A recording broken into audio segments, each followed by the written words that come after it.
हैं? इस ट्रैक्टर को गड्ढे में तब्दील कर लेता हूँ, फिर इसको खरीद लूंगा।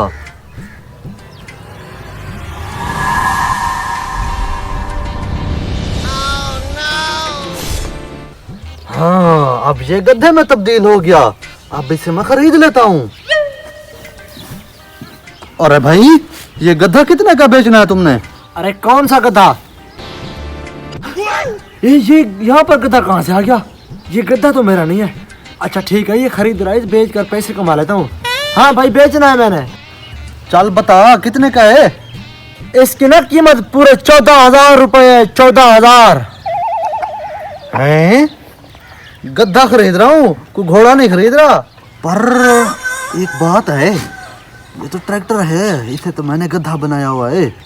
चलो कोई नहीं, जितने का खरीदना है खरीद लेता हूँ। ठीक है, मेरा हो गया। ये लो पैसे। बढ़ा रहे हो? नहीं नहीं कुछ नहीं भाई, बस गधा मेरा हो गया, मैंने आपको पैसे दे दिए हैं। ठीक,